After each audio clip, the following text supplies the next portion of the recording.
Hello everyone, this is Commerce Corner and we are going to discuss about deductions out of gross total income, जो topic है income tax law का।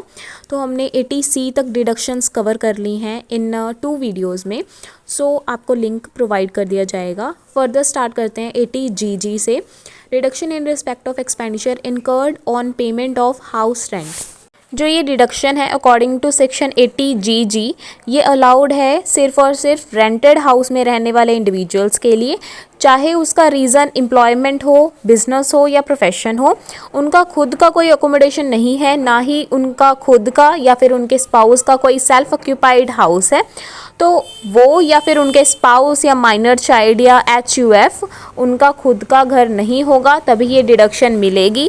Rate of deduction कैसे calculate करेंगे? एक तो statutory limit है, यानी कि 5000 आपको देखना पड़ेगा, और सेकेंड लिमिट है रेंट पेड कितना किया है minus 10% of adjusted GTI means gross total income, और 25% ऑफ ग्रॉस टोटल इनकम जो एडजस्ट करी है।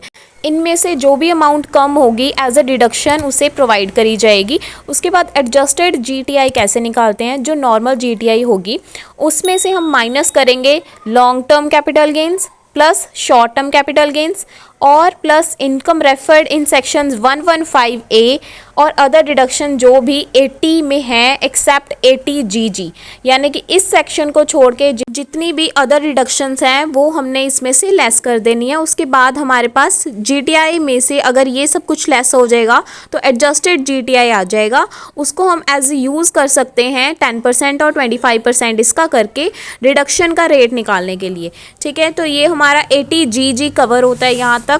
Deduction in respect of any payment made to certain scientific research institutions or an institution having rural development program as its object, section 80GGA। ये जो deduction है ये सारे ही assesses को available होती है, बट एक कंडीशन होती है कि इनकी कोई इनकम ना हो यहाँ पे बिजनेस एंड प्रोफेशन में।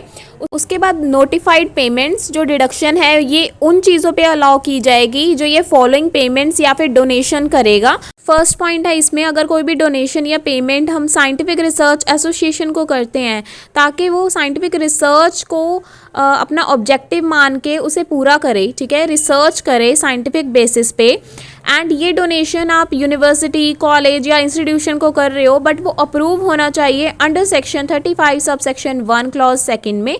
तो यहाँ पे जो पेमेंट करी जाएगी वो एज अ डिडक्शन मानी जा सकती है। इन केस जब असेसी सोशल साइंस या स्टैटिस्टिकल रिसर्च के लिए कोई अमाउंट पे करता है इन प्रीवियस ईयर, वो अप्रूव होना चाहिए जिस इंस्टीट्यूशन को करी है, तो यहाँ पे आपको डिडक्शन मिल सकती है under section 35 subsection 1 clause 3rd। According to section 35 CCA उसके अकॉर्डिंग अगर आप कोई भी इंस्टीट्यूशन या एसोसिएशन को करते हो कोई पेमेंट ताकि वो डेवलपमेंट कर सके, रूरल डेवलपमेंट, या फिर इसका सेकेंड पॉइंट है under section 35 CCA sub section 2 में अगर कोई इंस्टीट्यूशन को आप पेमेंट करते हो फॉर रूरल डेवलपमेंट के लिए या ट्रेनिंग प्रोवाइड करते हो तो उस केस में भी डिडक्शन अलाउड है। अगर पब्लिक सेक्टर कंपनीज़ को या फिर लोकल अथॉरिटीज़ को पेमेंट करी जा रही है जो अप्रूव किए गए हैं by national committee under section 35 AC, तो वो एलिजिबल होंगे deduction under section 80GGA। C point है, अगर कोई payment by assessee in previous year करी जा रही है किसी एसोसिएशन को, इंस्टीट्यूशन को, जिसका मेन ऑब्जेक्टिव क्या है, conservation of natural resources and afforestation, तो इस केस में भी आपको रिडक्शन प्रोवाइड होगी।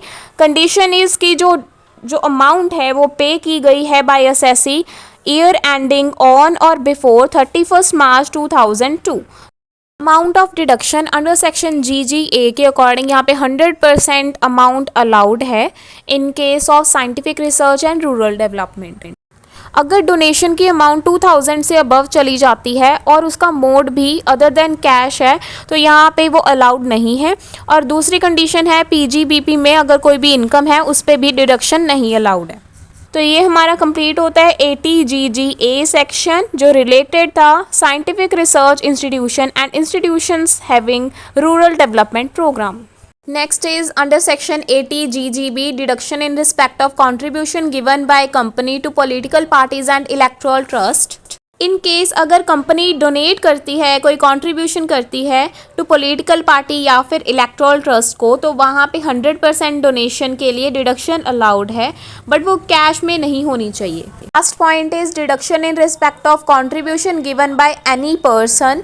पहले था कंपनीज, अब है any person to political parties and electoral trust under section 80 GGC। तो इस केस में आपका कोई भी पर्सन डिडक्शन ले सकता है, बट यहाँ पे लोकल अथॉरिटीज़ या आर्टिफिशियल जुरिडिकल पर्सन नहीं ले सकता यहाँ पे डिडक्शन, चाहे वो कंट्रीब्यूट कर रहा हो होली या पार्शली।